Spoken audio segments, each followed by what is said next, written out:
Today, James Lindner and I are chasing early season walleyes. And that can be perplexing because you might have some fish shallow, some fish mid-depth, and some fish even deep.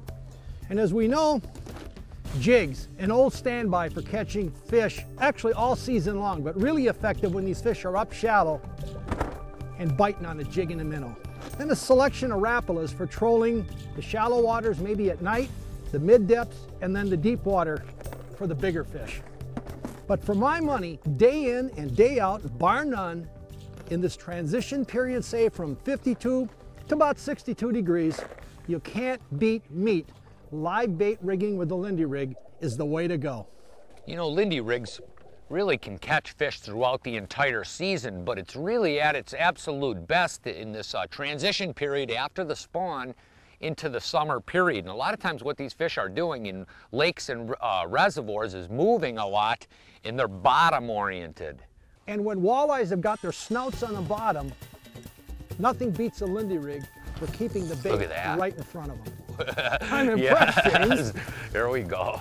Early in the year, you just never know what those finicky walleyes are going to eat, so we always carry a variety of live baits, minnows, leeches, and crawlers. Now, live bait rigging requires hooks that are sharp, lightweight, strong, and correctly sized to match the bulk of the bait. We always carry a selection of mustad hooks to cover all of our live bait rigging needs and experiment to see which combination of hook and bait works best. The most popular hooks are bait, live bait, and octopus styles, which have the proper combination of characteristics. We typically use a number 8 hook for leeches, number 6 for crawlers, and anywhere from a size 4 to about a 1/0 for minnows, selecting the size with the proper hook gap to match the bulk of the minnow. That's important.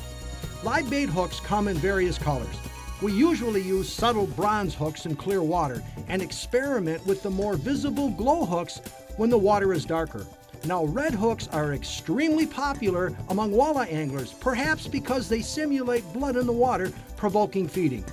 When it comes to fish hook size, the rule is not too large, not too small, but just right. You know, your choice of line can play a huge role in how many bites you get. Right now, this particular reel is spooled with 6-pound test Berkeley XL, which is extra limp, which is a traditional walleye line.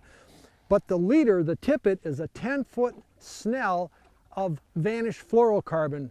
And that also is 6-pound test. Now, why Vanish? Why fluorocarbon? Well, it has the same refractive index as water and therefore is almost invisible to the fish. And it's great for spooky fish and for clear water fish, for walleyes and other species of fish as well.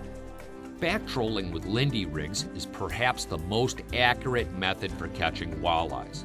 As you steer the boat, the resulting boat movement positions your baits. The key is to reduce speed to a crawl while adjusting the boat path to follow the depth contour, keeping your baits precisely at the fish's level. Back trolling slowly into the wind maintains spacing between multiple lines while saturating the fish zone below. You can even turn the boat sideways to slowly control drift with the wind, using subtle adjustments in steering and throttle to reduce drift speed and hug the contour at a snail's pace. Back trolling originated with small boats and tiller outboards offering instantaneous hands-on steering response and speed adjustment to follow contours. As walleye boats grew progressively larger, however, higher horsepower outboards requiring console steering simply didn't allow the same level of quick response and precise control.